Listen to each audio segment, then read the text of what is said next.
Now, we often hear about the stars aligning, but what about the planets? Well, if you look up at the sky this weekend, you'll see a lineup that hasn't occurred in 1,000 years. Mars, Venus, Jupiter and Saturn are set to appear in a straight line in the southeast just before sunrise on Sunday. Let's talk about this with a professor of astrophysics at the University of Western Cape, Carolina Odman. Thank you very much for your time this morning, Prof. And maybe just talk us through the significance, rather, of this rare sighting that we'll be privy to on Sunday. Okay, good morning, everyone. It's a very special thing to see. The planets orbit around the sun, all of them, the sun being our star. And unlike the stars, they don't shine their own light. They shine because they reflect the light of the sun. That's why we can see them. Now, they belong to our system, right? The other stars are elsewhere in the universe, much further away. And now what we see, the planets used to be known as the wandering stars because they move around the sky, right? They change position regularly.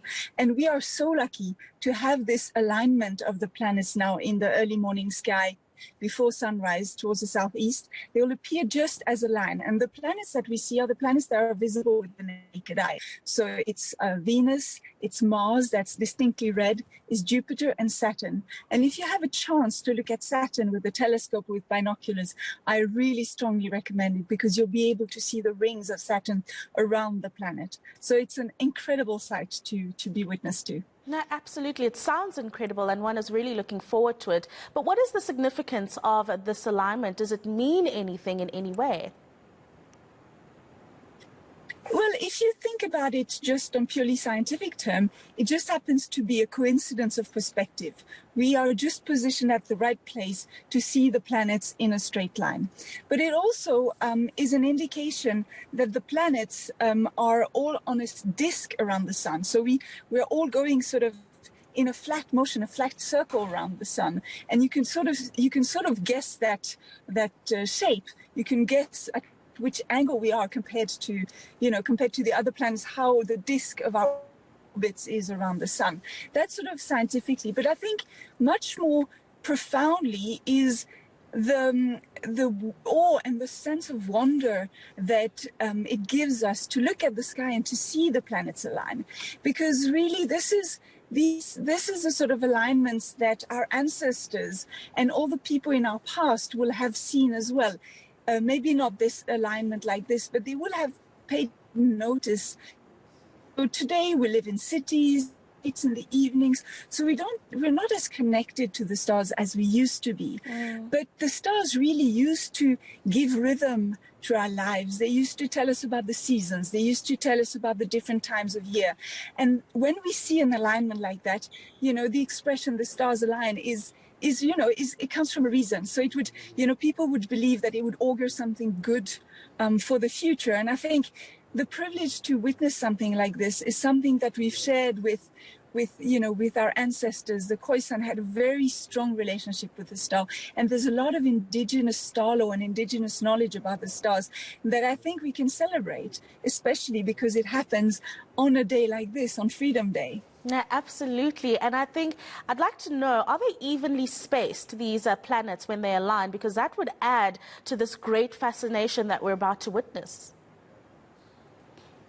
So they're not exactly evenly spaced, but they clearly are really aligned, which is really quite dramatic. And they're aligned over quite a large part of the sky. So it stands out. They're also very bright. They're brighter than most stars. And in fact, you can tell the planets from the stars because the stars are tiny points of light and they're so small that the atmosphere makes them twinkle. Whereas the planets, they're a bit bigger. We can't distinguish them with the naked eye as being disks in the sky, but compared to the perturbations in the air of the atmosphere, they're bigger than those perturbations. So they appear fixed.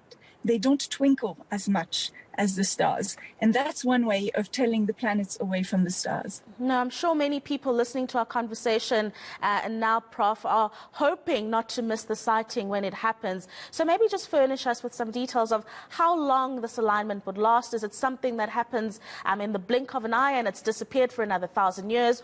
Or do we have some time to sit and enjoy it?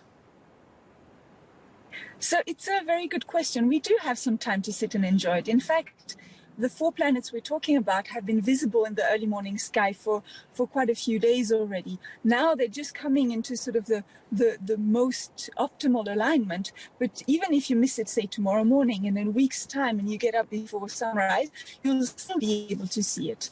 And in fact, we have an even big alignment coming. Well, it's not really an alignment, but it's also quite a rare event when all the planets of the solar system are visible in the sky at the same time.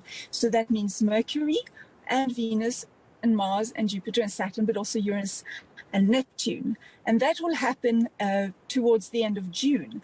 But to see all of them, you will need a telescope because Uranus and Neptune are not visible by the naked eye. But because this has got to do with the movement of the planets around the sun, they don't move that fast. You know, we were talking about their annual movement around the sun, and every planet moves around the sun at different speeds. So sometimes they get aligned and then slowly they get out of alignment and so on. So we do have a little bit of time to appreciate this beautiful phenomenon. Thank you very much for your time this morning. That is a Professor of Astrophysics, Carolina Odman, joining us to speak about the alignment of the planets. And apparently it's a sight to be seen and enjoyed for a little while. Thank you very much for your time this morning.